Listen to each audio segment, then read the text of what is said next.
అయినా 27,000 ఎకరాలు మేము అక్వైర్ చేసినాం సక్సెస్ఫుల్గా. అదంతా క్లిష్టమైన సబ్జెక్ట్ ఈ రోజులలో ల్యాండ్ అక్విజిషన్ అంటే. అయినప్పటికీ 27,000 ఎకరాలు అక్వైర్ చేసినాం, 27,000 కోట్లు ఖర్చు పెట్టినాం. అంత కాన్సన్ట్రేట్ చేసినాం. గ్రీన్ ట్రిబ్యునల్కి పోయినారు, ఆ స్టేని క్యాన్సిల్ చేయించినాం.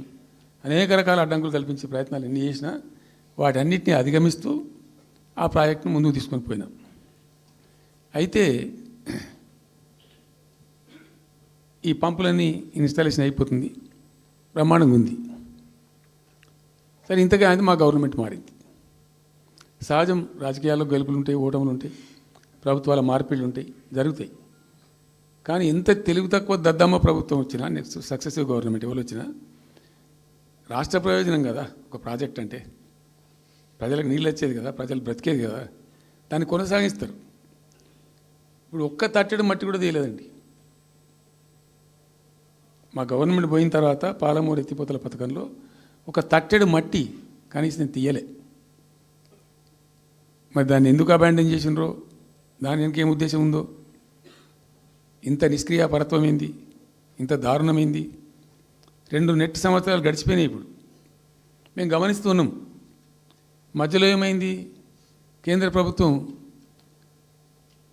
ప్రభుత్వంతో తమాషా. బీజేపీ మొదటి నుంచి మాకు తెలంగాణకు శని అయింది. అది కేంద్ర ప్రభుత్వం ప్రతిదాన్ని వ్యతిరేకించడమే. ప్రతిదానిగా చంద్రబాబు ఎన్డీఏలో చేరడం, ఆయన మాటలు పట్టుకొని వ్యతిరేకించడం, అడ్డంగా ఇష్టం వచ్చిన పద్ధతిలో. మేము బాగా కొట్లాడినాం. మేము ఉన్న రోజులు అనేకమైనటువంటి పోరాటాలు చేసి దాన్ని ఎప్పటికప్పుడు సాధించుకున్నాం. అనుమతులు కానీ ఇంకోటి కానీ మొత్తం 9-10 అవసరం పడతాయి. అందులో 6 అనుమతులు ఆల్రెడీ వచ్చేసినాయి.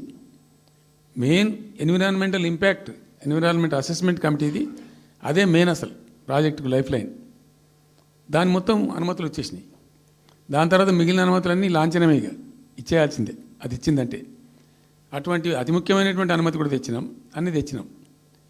అన్నీ వచ్చిన తర్వాత కేంద్ర ప్రభుత్వం మన చంద్రబాబు నాయుడు ఎంపీలు అవసరం ఉంది కదా అక్కడ వాళ్ళకు. ఇప్పుడు ఇద్దరు ఎంపీలు అవసరం కదా, నితీష్ కుమార్, చంద్రబాబు నాయుడు. దానికోసం బీజేపీ ఎంతకైనా దిగజారుతుంది.